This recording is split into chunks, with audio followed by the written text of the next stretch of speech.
नारायण की पूजा, 4 अक्षर की पूजा जो हो रही है, इस विधान में अर्थ धर्म काम मोक्ष की प्राप्ति है। निर्विकार जीव साकार की तरफ भागता है। साकार की तरफ गए बिना निर्विकार निराकार में प्रवेश होना बड़ा मुश्किल है, क्योंकि निराकार साकार ये दो जो हैं सगे भाई बहन हैं।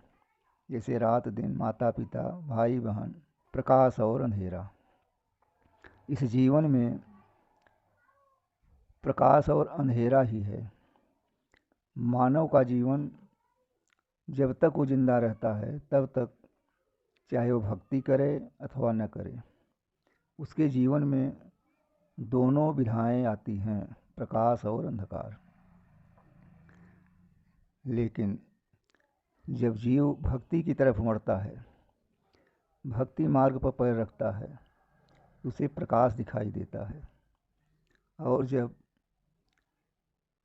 थोड़ा अपने को आलस्य में ले आकर के और भजन पूजन करना शुरू करता है तो अंधकार में आ जाता है। जीवन अंधकारमय है ही, उसे हमें प्रकाशमान करना पड़ता है ईश्वर की कृपा से। तो नारायण की भक्ति प्रकाशमान है। नारायण की भक्ति करने से जीव के आंतरिक जो एक ब्रह्म तत्व का रूप माना जाता है, जो सुषुम्ना नाड़ी के ऊपर विराजमान है,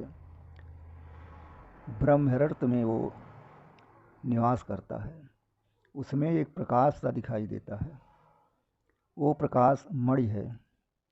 मणि में चाहे आग लगा दीजिए अथवा उसको ढांकिए, लेकिन वो हर समय प्रकाशित रहता है। तो जीव की भक्ति जो है प्रकाशमान होती है। तो नारायण की भक्ति करने से वो मणि रूपी जो प्रकाश है वो आपके हृदयंगम में प्रकाशित रहता है। उसी प्रकाश को पकड़ने के लिए संत लोग, साधु लोग, तपस्वी लोग, बैरागी लोग हर जगह विचरण करके उस मार्ग पर तटस्थ होने के लिए प्रयत्न करते हैं। लेकिन इस वर्तमान काल में अनुभवी संतों का मिलना बड़ा मुश्किल है। जो संत अनुभव मात्र में कुछ सीख पा गए हैं, वो दूसरे को बताना नहीं चाहते। लेकिन कभी भी विद्या को छिपाना नहीं चाहिए, क्योंकि आने वाली पीढ़ी कमज़ोर हो जाती है, हमारी भक्ति कमज़ोर हो जाती है, बताए हुए धर्म पर चलने की इच्छा नहीं करता। यदि भक्ति को सुदृढ़ करना है तो मन को निर्मलता के रूप में लाना है। मन निर्मल क्या कोई जल तो है नहीं कि स्वच्छ कर देंगे। ये केवल नारायण के जाप ही से निर्मल होता है।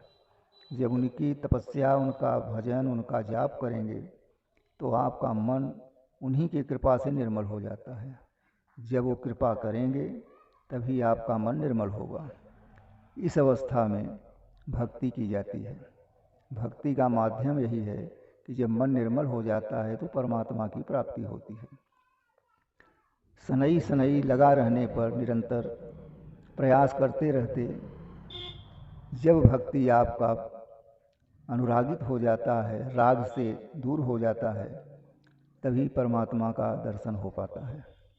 इस बाह्य दृष्टि से परमात्मा की लौकिक जो रूपरेखा है वो नहीं दिखाई पड़ता, या जो प्रकाश रूप में है वो नहीं दिखाई देता। जब शंकर जी को नहीं दिखाई दिया तो हम आप एक साधारण भक्त हैं। प्रश्न उठा कि शंकर जी फिर देखे कहाँ से? शंकर जी के पास त्रिनेत्र खुला हुआ था। आज हम भक्तों को वही त्रिनेत्र खोलने की ज़रूरत है। त्रिनेत्र सबके पास है, लेकिन भक्ति कमज़ोर होने के कारण वो त्रिनेत्र बंद है।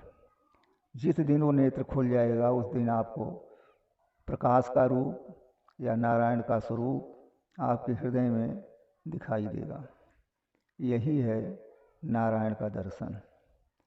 जाप करने से जीव के अंदर जाप की जो विधि है वो विधि से आदमी सदैव तत्पर रहेगा तो एक दिन उसे स्वयं अनुभव होगा कि हम नारायण नारायण तो तेज़ी से जप रहे हैं, लेकिन सोते समय भी हमारे अंदर नारायण की आवाज़ या स्फुरन शरीर के अंदर हो रहा है।